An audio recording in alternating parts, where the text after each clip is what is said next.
নিশ্চয়কৈ চাওক দুষ্প্ৰাপ্য পৃথিৱী বিখ্যাত হলৌ বান্দৰ খ্যাত গিবন ইতিমধ্যে সংকটত পৰিছে কাৰণ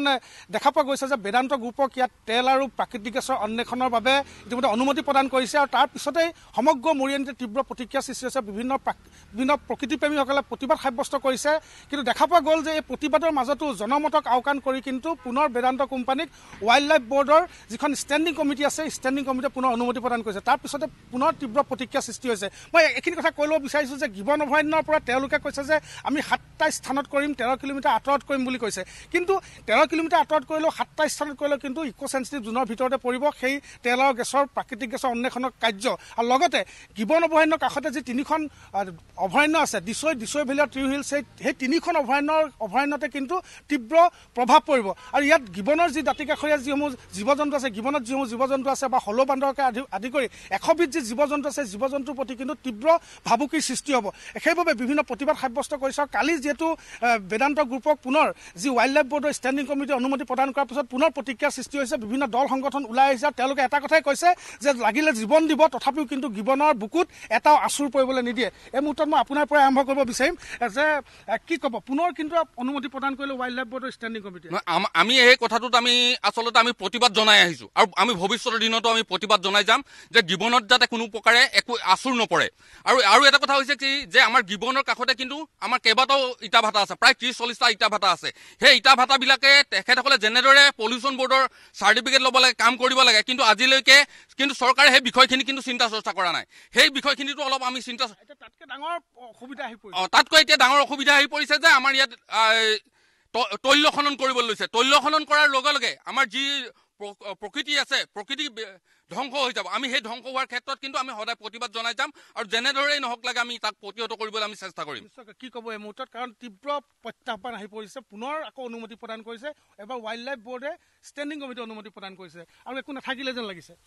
ষ্টেণ্ডিং কমিটিয়ে যি অনুমতি প্ৰদান কৰিছে বহুকেইটা চৰ্ত আভুৱাভ চৰ্ত কিছুমান আমাৰ আগত দেখুৱাইছে কিন্তু আপোনাক পৰমতা স্পষ্ট ৰূপত কওঁ আমি কৃষক মুক্তি সংগ্ৰাম সমিতিয়ে একদম জেনুইন যি ধৰণে আচলতে ইয়াৰ প্ৰতিবাদ কৰিব লাগিছিল আমি তেনেধৰণে প্ৰতিবাদ সাব্যস্ত কৰি আহিছোঁ আৰু অনাগত দিনতো কৰিম গিবন আমাৰ গৌৰৱ গিবন আমাৰ আৱেগ গতিকে ইয়াক ধ্বংস হ'বলৈ দিব পৰা কোনো কাৰণতে যিবিলাকেই নাহক লাগিলে তাৰ বিৰুদ্ধে আমাৰ প্ৰতিবাদ সাব্যস্ত হ'ব আমি চাওক হলৌ বান্দৰৰ কাৰণে দক্ষিণ এছিয়াৰ ভিতৰত মানৱ প্ৰজাতিৰ এইটো হলৌ বান্দৰ আজিৰ দিনটোত বিখ্যাত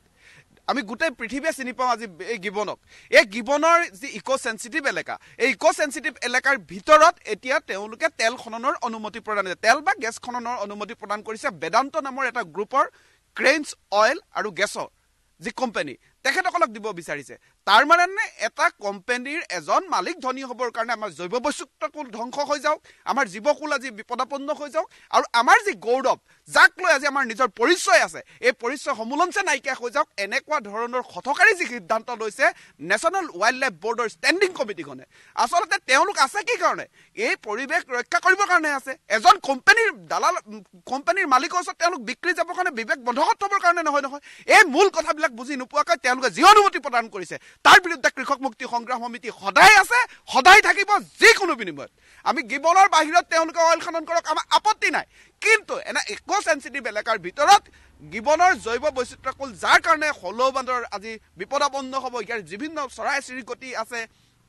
বিভিন্ন সাপ আছে বিভিন্ন হাতীৰ এতিয়া কৰিডৰ হয় এইটো যিডোখৰত তেওঁলোকক দিছে 4.49 হেক্টৰ ভূমিত যি খনন কৰিবৰ কাৰণে তেওঁ অনুমতি প্ৰদান কৰিছে তাৰ পৰিৱেশ ধ্বংস কৰি দিব গছ গছনি কাটি দিব হাতীৰ কৰিডৰ হয় সেই হাতী তাত গৈ পৰিবগৈ ভূমিস্খলন হোৱাৰ পৰা সম্ভাৱনা আছে বুলি কৈছে এই গোটেই কথাবিলাক ওলাই কৰি তেওঁলোকক অনুমতি দিছে এই কথাটো কেতিয়াও আমি কৃষক মুক্তি সংগ্ৰাম সমিতিয়ে নামানো আমি যুক্তি সহকাৰে তথ্য সহকাৰে প্ৰয়োজন সাপেক্ষে আমাৰ প্ৰাণ যাব আমি তাৰ বিৰুদ্ধে প্ৰতিবাদ সাব্যস্ত কৰিম বেদান্ত কোম্পানীৰ বিৰুদ্ধে যি ধৰণৰ পদক্ষেপ ল'ব লাগে তাৰ কাৰণে আমি সাজু আছোঁ ৰাইজে প্ৰতিবাদ কৰিছে কিন্তু ৰাজ্য চৰকাৰখনে এই ক্ষেত্ৰত কোনো ধৰণৰ মাত নাই কি হিমন্ত বিশ্ব শৰ্মা কি মৰিয়নি সমষ্টিৰ বিধায়ক ৰূপজ্যোতি কুৰ্মী চাওক আমি 19 ছেপ্টেম্বৰ তাৰিখে কৃষক মুক্তি সংগ্ৰাম সমিতি মৰিয়নি হ্ৰদত আমি এটা কাৰ্যসূচী লৈছিলোঁ লগতে 2 অক্টোবৰ তাৰিখে গিবন অভয়াৰণ্যৰ কাষতে আমি মানৱ শৃংখলা কাৰ্যসূচী লৈছিলোঁ কৃষক মুক্তি সংগ্ৰাম তাৰ পাছতো আমি প্ৰশাসনৰ লগত যোগাযোগ কৰি আছোঁ প্ৰশাসনে কৈছে যে হয় আমি এই বস্তুটো কেতিয়াও এটা কোম্পানীক গতাব নোৱাৰোঁ গিবন অভয়াৰণ্য অসমৰ এখন গৌৰৱ আৰু যোৰহাটৰ ৰাইজৰ গৌৰৱ আৰু লগতে মৰিয়নি ৰাইজৰ গৌৰৱ আৰু এই ৰূপজ্যোতি কুৰ্মীয়ে কি কৈ আছিলে আমি যেতিয়া প্ৰতিবাদ কৰি থাকোঁতে আমাক দালালি আখ্যা দিছিলে ৰূপজ্যোতি কুৰ্মী আজি ৰূপজ্যোতি কুৰ্মীৰ দালালি আখ্যা তেখেতে পাইছে তেখেতে মাটি দখল কৰি ৰাখিছে মাৰ্কৰ নামত গৰুৰ ফাৰ্ম খুলিছিলে তাত অকল ৰূপজ্যোতি কৰ্মীয়ে নহয় তাৰ দাঁতি কাষত বহুত মাটি দখল কৰি ৰাখিছে বনাঞ্চলৰ মাটি আমি আজি ৰূপজ্যোতি কৰ্মী আহ্বান জনাইছো তেখেতে ব্ৰাউন বেল ব্লেক বেলৰ কথা কৈছিলে 10 কেজি 22ৰ কথা কৈছিলে সেই ৰূপজ্যোতি কৰ্মী আজি বেদান্তৰ পক্ষত কিয় ওলাই অহা নাই